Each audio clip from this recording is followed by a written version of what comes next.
Now here we will learn about the procedure for category B2. As in the previous slide we have just seen about category A and B1. Now we'll discuss about how the category B2 project go ahead with the process. So on the behalf of project proponent, uh, consultant have to fill the form 1 PFR. They have to prepare PFR, pre-feasibility report, and if the project is of mining, then 1M, and if the project of thermal power, then 1T, form 1T is required, additional to form 1, and for construction project 1A is required. So these are the additional requirement for during category B2, apart from form 1 and APR, 1M, 1T or 1A.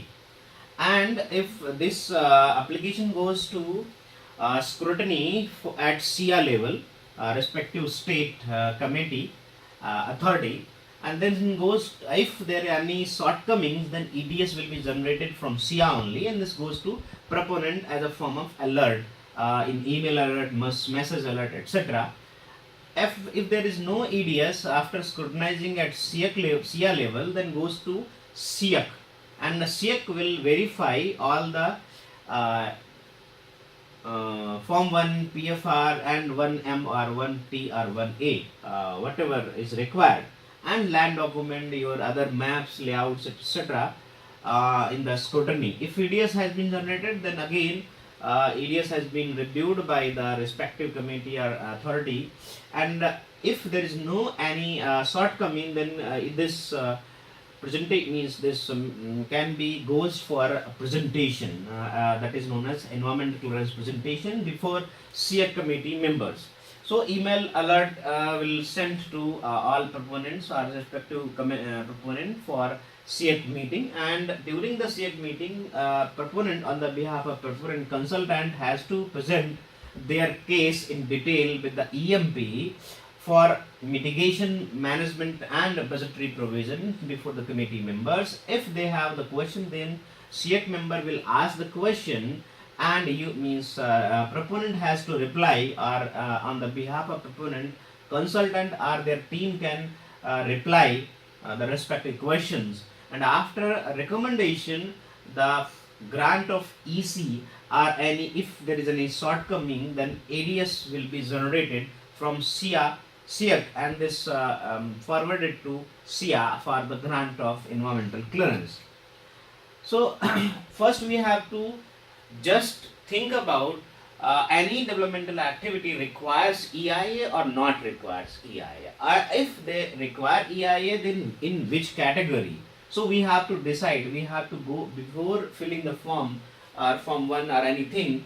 We have to just categorize, that is screening of that project, under which category this will goes to, or EIA is applicable or not. Like in case of B2, the EIA is not required, EMP is required basically. So we have to screen out, and as per the EIA notification 2006 and some amendments, this is the list is as per 2006 only. We have draft notification of 2019. It is in public domain only, and this will soon this will be finalized. Then we'll think about this as per the notification. But in this case, here the 50 hectare of mining lease area is a limit. But now in the previous, in the amendment in 2019, the limit of 50 hectare is increased to 100 hectare. That means the limit of 100 hectare for categorization of A or B. If more than 100 hectare, then category A. If less than 100 hectare mining lease area, then this goes to category B1. And for 1B, that is the schedule, there are 8 schedule under EIA notification 2006, and these are the known as subschedule 1A, 1B, or 1C, or 1D, or 1E, and the number 1, 2, 3 to 8 are the only schedule.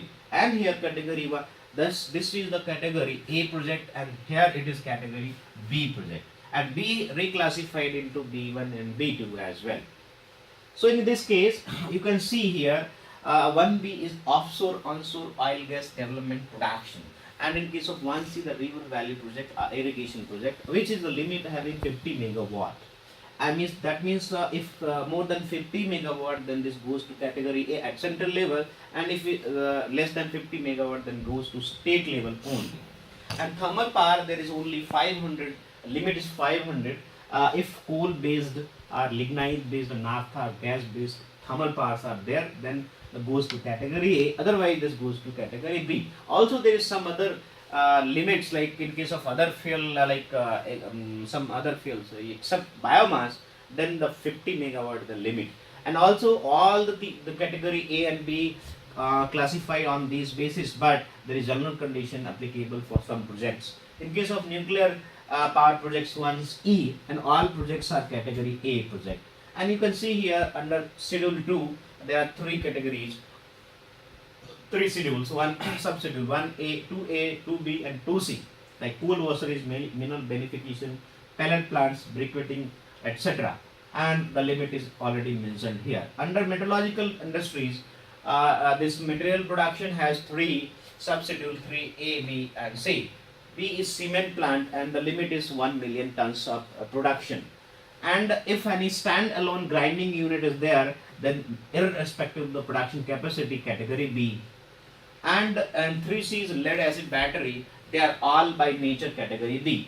There is no category A project. In case of schedule number 4, there are petroleum refinery, that all category A project, coke oven plant, that limit is 2,50,000 tons per annum.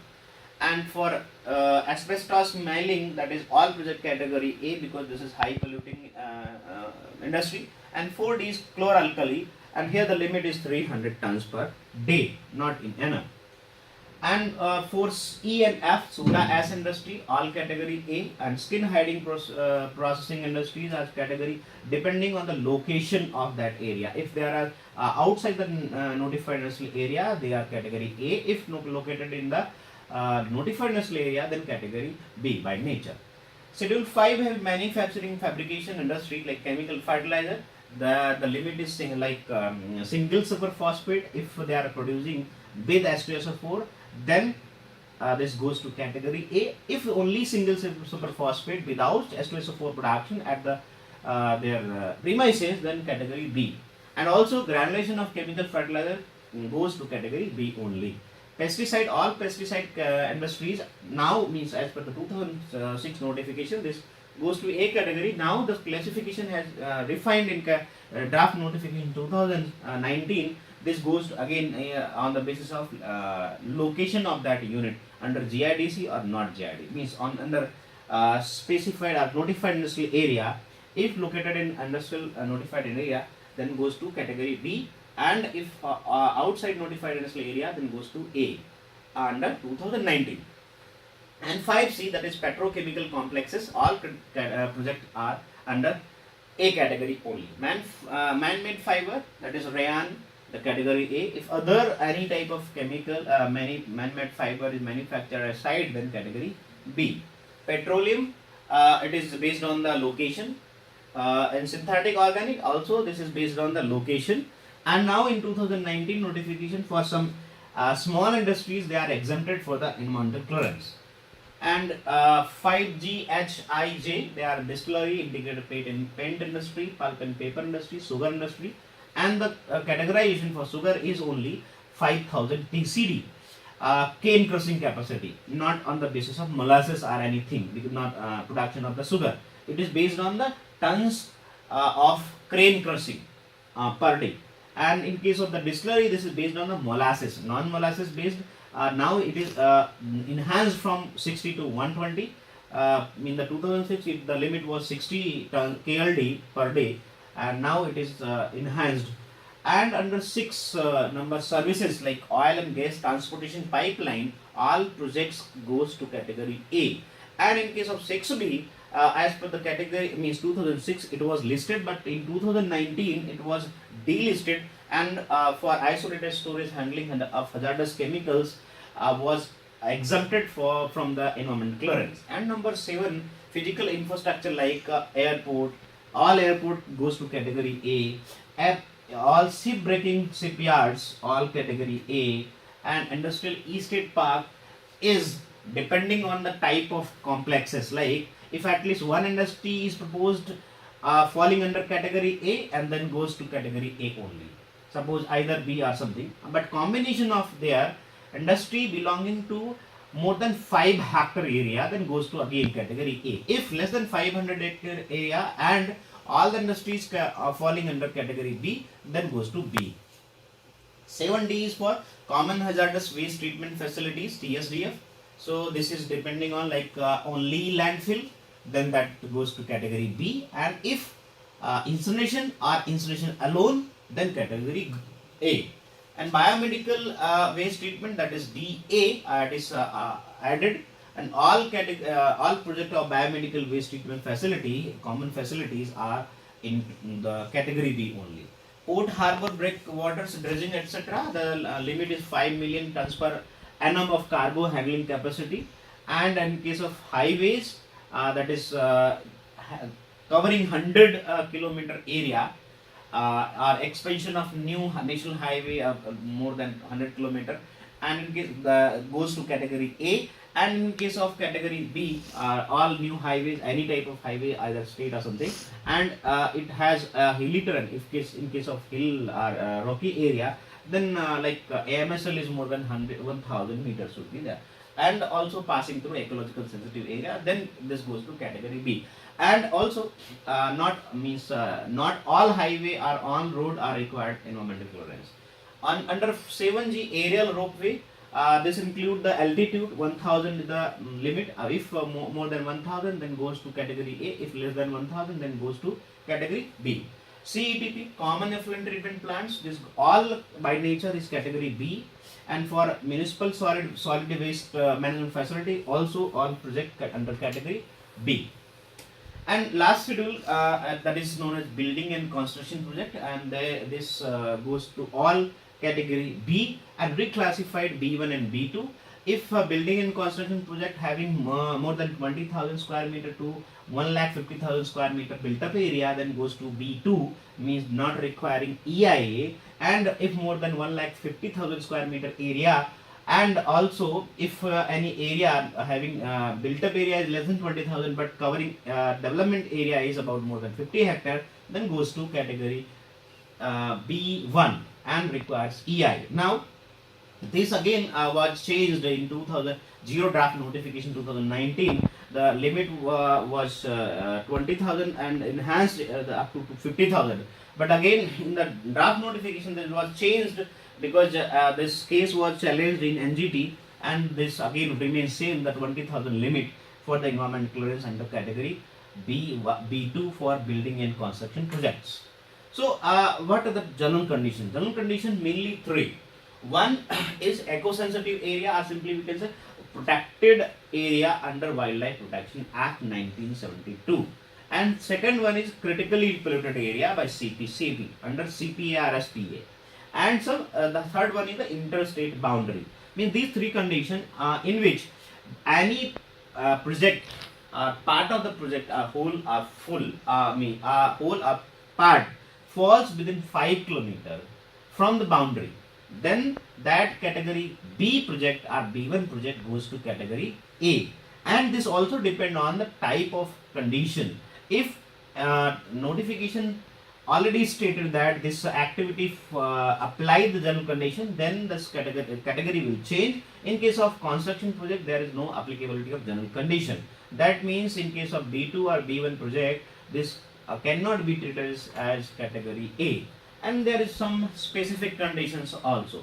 In case of specific condition, this is very of course known as specific. So that specific condition is especially for industrial estate or complex of simply export processing zone, special economic zone, that is known as SCZ, Badekpa or leather complex. So that means industrial including proposed industrial housing within the state will not require EC if EC has been already granted to that industrial complex. So that is the specific condition. And now scoping. Scoping means what to study, not to study. Based on a special condition, the TAR has been granted by the SEER committee or standard. Now after 2015 we have standard TAR. So the standard TAR is available already for study, for baseline, for potential impact, for alternative solutions, for mitigations, for compensation, etc. And on that basis, draft EIA should be prepared. And all the public consultation is also required in some cases where public hearing is applicable, and in some cases public hearing is exempted as per the OM of 2019. Of course, the listing this was already provided to some specific industry, but in again 2019, it was 27th April 2019, it was again listed for some specific industry, like cement industry is located in anywhere, any type of location, then public hearing is already applicable to all conditions.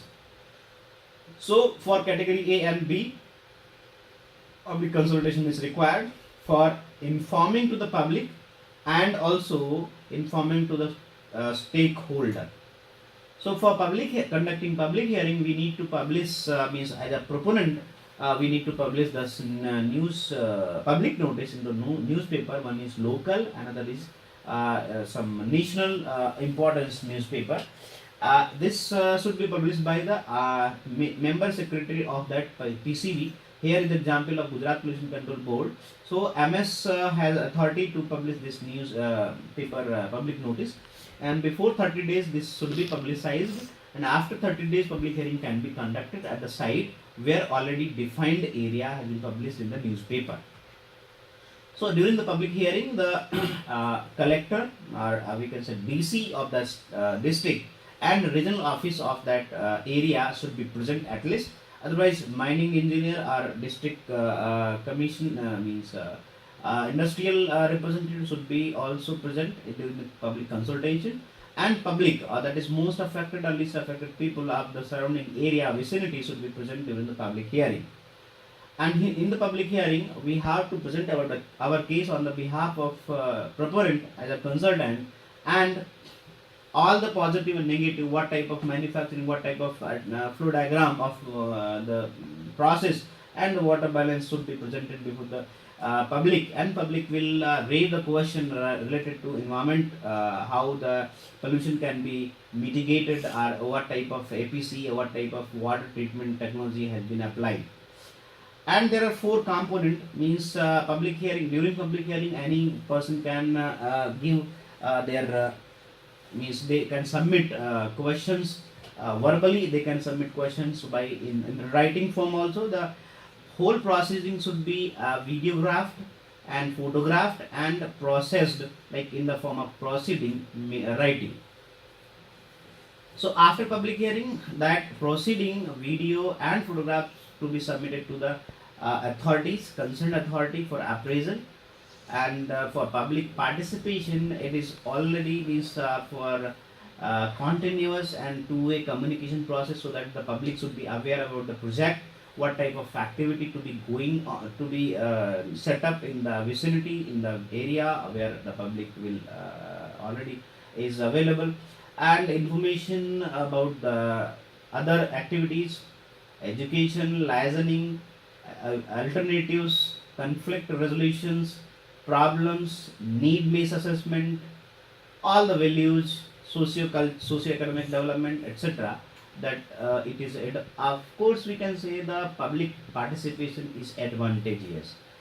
When affected person are provided opportunity, then they have to present their views. Public participation process will also help to enhance the public confidence, and this is open for public views and their accountability, their political or administrative decision makers, and this provide both judicial and public examination of various factors.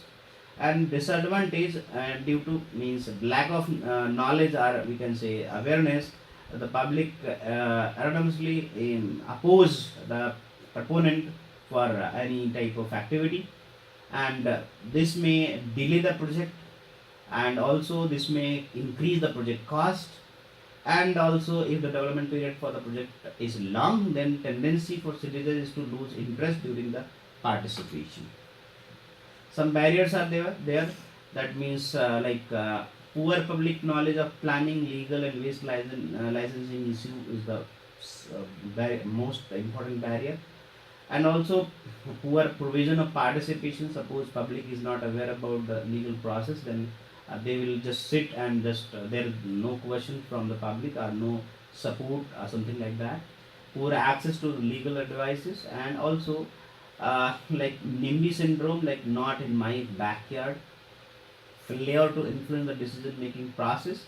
Some regulatory constraints also the barrier for effective public participation. And after public hearing, the process is appraisal. For appraisal, we need to submit again for Form 1, 1A, 1M or PFR, CP, conceptual plan, EIA, EMP, and Form 2. And also additional requirement like layout, green belt development, land document, and other if any LCA or carbon footprint, other additional requirement as per the standard are specific or has been granted by the committee members. And during preparation of Form 1, we have to fill very carefully all the details and the feasibility report.